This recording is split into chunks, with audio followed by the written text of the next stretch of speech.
How long had he known? How long had he been watching me, pretending he didn't see the cracks in our marriage? The question had haunted me for days, but now, as I sat in my car staring at the house we'd built together, it felt like the answer was closing in. The living room window glowed faintly in the darkness, casting shadows that flickered like ghosts of the life we once had. On the seat beside me was the proof I couldn't deny, a manila envelope stuffed with evidence. Photographs. Messages. Hotel receipts. Each one a blade, cutting through every lie I'd told myself about keeping this hidden. He'd been meticulous, cold, and thorough in gathering it all. Nathan wasn't a man who made accusations lightly. If he was ready to confront me, it meant he had everything he needed. I should have been angry. I should have been crafting some defense, some excuse to throw him off. But all I felt was dread, a bone-deep, suffocating dread. What was I supposed to say when the truth was written in black and white? For weeks, I'd told myself it was harmless, that I could keep everything separate. Nathan, my husband, the man I loved, and Ethan, his best friend, who had become something else. I looked at the house again. The porch light was off, but the door was unlocked. It always was. Nathan was waiting inside. He always waited. The engine hummed softly beneath me, a final lifeline if I chose to grab it. I could drive away, disappear, leave the wreckage behind. But I didn't move. Instead, I killed the engine, grabbed the envelope, and stepped into the cold night. The crunch of gravel under my boots sounded louder than it should have in the still night air. Each step toward the door felt heavier, as though the weight of my choices was dragging me down. My heart pounded against my ribs, a relentless reminder of what was about to happen. When I opened the door, the house greeted me with a cold silence. The air inside was thick, suffocating, as if it knew what was coming. Nathan was sitting in the living room, his back to me. He didn't turn around when the door creaked open or when I stepped inside. The envelope in my hand felt like it was burning. I wanted to drop it, to pretend it didn't exist, but instead, I clutched it tighter. "Nathan," I said, my voice barely above a whisper. He didn't answer at first. Slowly, he leaned forward, resting his elbows on his knees, and then he spoke. "Close the door." I obeyed, my hands trembling as I pushed the door shut. The soft click of the latch echoed in the room. Nathan finally turned to face me, and the look in his eyes made my stomach drop. There was no anger, no outburst. Just a cold, hard resignation that was somehow worse. He didn't ask how my day was or why I was late. He only nodded toward the envelope in my hand. "Is that it?" he asked. I swallowed hard, my mouth dry. "Nathan, Don't," he cut me off, his voice sharp but controlled. "Don't waste my time with excuses, Emily. Just hand it over." I hesitated, 1,000 words swirling in my head, none of them enough to bridge the chasm between us. Reluctantly, I stepped forward and placed the envelope on the coffee table. Nathan stared at it for a moment before picking it up and flipping through the contents. The silence stretched on as he examined each photo, each piece of damning evidence. I wanted to say something, anything, to break the tension, but my throat felt like it had closed. Finally, he looked up at me. "How long?" The question hit me like a slap. "Nathan, How long?" he repeated, his tone colder this time. "A few months," I admitted, my voice barely audible. He exhaled sharply, shaking his head as if trying to process the enormity of it. "A few months," he repeated, more to himself than to me. I took a tentative step closer. "Nathan, it didn't mean anything." He stood abruptly, his movement startling me into silence. "Didn't mean anything," he said, his voice rising slightly for the first time. "That's supposed to make it better? You threw away everything we had for nothing?" Tears welled up in my eyes. "I didn't mean for this to happen." "But it did," he interrupted, his voice steady again. "You didn't just betray me, Emily. You betrayed us. You betrayed everything we built together. I can fix this, I said desperately. I'll do whatever it takes. Therapy, counseling. I'll quit my job, cut ties with Ethan, whatever you want. Nathan stared at me for a long moment, and for a brief second, I thought he might say something that would save us. But then he shook his head. You don't get it, do you? What? I asked, my voice cracking. He stepped closer, his eyes locking onto mine.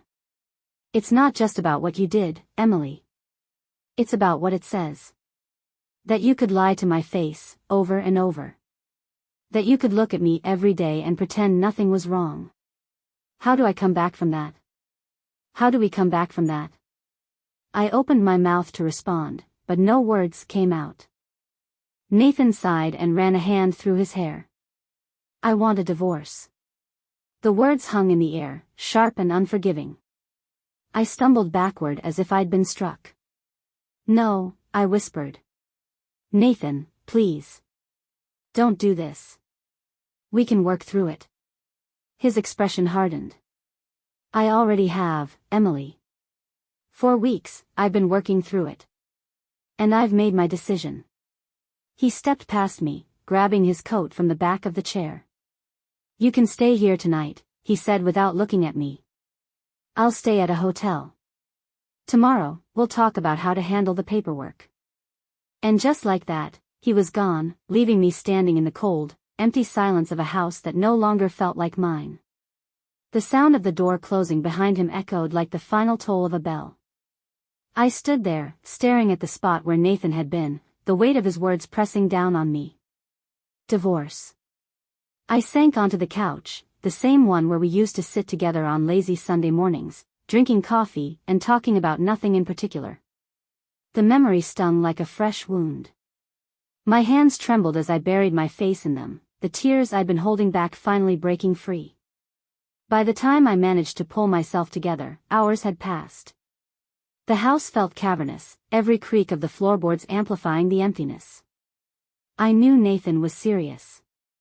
Nathan didn't bluff, and he didn't make empty threats. When he said something was over, it was over. But I wasn't ready to let go. The next morning, I texted him. Emily, can we talk? Please. I'll come to you. Anywhere, anytime. Just tell me where. I stared at the screen for what felt like an eternity, waiting for the 3 little dots to appear. When they finally did, my breath caught in my throat. Nathan, 4 p.m. The diner on Main. I didn't waste a second. I showered, put on my best dress, something Nathan had always loved, and rehearsed what I was going to say. I wasn't going to beg, I was going to show him I was willing to fight for us.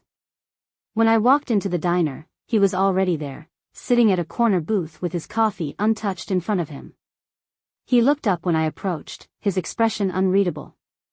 Hi, I said softly, sliding into the seat across from him.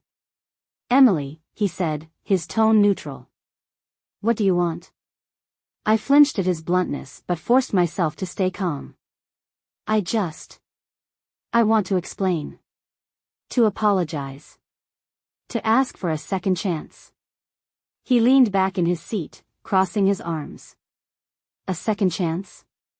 Emily, you didn't just make a mistake.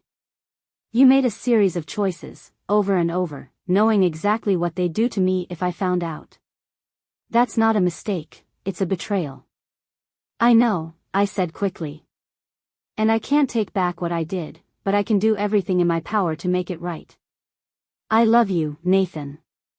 I made the worst decision of my life, and I hate myself for it, but I need you to know that it didn't mean I stopped loving you. Nathan's jaw tightened, and for a moment, I thought I saw a flicker of pain in his eyes. Love, he said bitterly. Do you even know what that means? Love is loyalty, respect, honesty. It's not, this. He gestured vaguely between us, and I felt my stomach drop. Nathan, please, I begged. I'll do anything. Therapy, counseling, whatever it takes. Just, don't throw us away. Don't throw me away. He stared at me for a long moment, his expression softening just enough to make my heart leap. But then he shook his head. You don't get it, Emily. I'm not throwing you away. You threw me away the second you decided to cheat. I was weak, I said desperately. I was selfish and stupid and broken in ways I didn't even understand until now. But I'm willing to change. I'm willing to fight for you, for us. Nathan leaned forward, his gaze piercing. But I'm not. The words hit me like a punch to the gut. He sighed, running a hand through his hair. I've spent weeks thinking about this, Emily. And every time I try to imagine a future with you, all I can see are the lies. The doubt. The what-ifs. I can't live like that. Tears streamed down my face, but I couldn't stop them. You're my whole world, Nathan. Please don't do this. He shook his head, his own eyes glistening with unshed tears. You should have thought about that before you let Ethan into it. For a moment, the air between us was heavy with silence. Then Nathan slid out of the booth, leaving a few bills on the table. This is the last time we're doing this, Emily, he said, his voice low but firm. I'll have my lawyer contact you about the papers. Take care of yourself. And just like that, he was gone. I stayed in that booth for what felt like hours, staring at the coffee he'd barely touched, the empty space he'd left behind. A part of me wanted to hate him for walking away, but deep down, I knew he was right. Nathan wasn't the one who had destroyed us. I was. The days after that diner meeting blurred together. My world, once filled with the rhythms of routine and a life I took for granted, unraveled into a haze of regret and silence. The house felt hollow, a shell that echoed with memories I couldn't escape. Nathan didn't return, not even to pack his things. Instead, movers arrived 2 weeks later, boxing up his life with the same efficiency he'd always carried. I tried reaching out again, leaving voicemails, sending texts that went unanswered. It wasn't until the divorce papers arrived that I truly understood how final his decision was. The sight of his signature at the bottom of the document felt like the last nail in the coffin of our marriage. But the consequences didn't stop there. Ethan, who had promised to stand by me when everything first came crashing down, disappeared soon after Nathan confronted him. His messages became sparse, then non-existent. I heard through mutual friends that he'd left town, though I didn't bother trying to track him down. Whatever connection we thought we had, it was nothing more than a hollow echo of the life I'd destroyed. The whispers started soon after. In our small town, word spread fast. Nathan didn't speak publicly about what happened, but people noticed his absence, and mine. Friends I thought I could count on began pulling away, their smiles tight and their words distant. At first, I convinced myself I didn't care. But the isolation was suffocating. One day, I ran into one of our old friends, Sarah, at the grocery store. She hesitated, glancing at her cart before finally meeting my eyes. "How are you, Emily?" she asked, her tone polite but distant. I wanted to tell her I was fine, to brush it off like everything was normal. But the truth spilled out instead. "Not great," I admitted. "I miss him." She hesitated, her lips pressing into a thin line. "Nathan's doing okay. He's been staying with his sister for now. He's moving forward."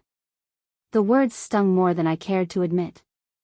"I'm glad," I lied. Sarah nodded, her expression softening slightly. "Emily, I don't mean to be harsh, but you really hurt him. I don't think he'll ever come back from this." Her words followed me home, lingering like a bitter taste I couldn't wash away. Months passed, and with them, the realization that the life I had with Nathan was truly over. Therapy helped. I needed someone to help me untangle the web of insecurities and resentment that led me to betray him in the first place. My therapist didn't offer easy answers or absolution, but she did force me to confront the truth. I had been jealous of Nathan's success, his unwavering sense of purpose, and I'd let that jealousy fester until it consumed me. Nathan thrived without me. I saw him once, from a distance, at the farmer's market. He looked lighter somehow, as if shedding me had taken a weight off his shoulders. He was smiling, talking to a woman with dark hair and kind eyes. They looked happy. I didn't approach him. What would I have said? That I missed him? That I still loved him? That I was sorry? None of it would have mattered. Nathan had moved on, and it was time I did the same. The final blow came 6 months later, when a friend sent me a photo of Nathan on Facebook. He was standing by a lake, his arm around the same woman I'd seen him with at the market. The caption read, "New Beginnings, Red Heart." I stared at the picture for a long time. He looked happy, truly happy. And for the first time, I realized I wanted that for him, even if it wasn't with me. Life didn't return to normal, because there was no normal to return to. I started over, piece by piece, rebuilding a life without Nathan, without the friends we'd shared, without the stability I'd taken for granted. I moved to a new town, took a full-time job at a nonprofit, and focused on myself. The guilt never fully went away, but it became a quiet hum instead of a crushing weight. I learned to live with it, to own it, and, eventually, to forgive myself, not for Nathan's sake, but for mine. The woman I became wasn't the same one Nathan fell in love with. But she was stronger, wiser, and painfully aware of what she'd lost. Some mistakes are too big to fix. Some betrayals leave scars that never fade. But life goes on. And so did I.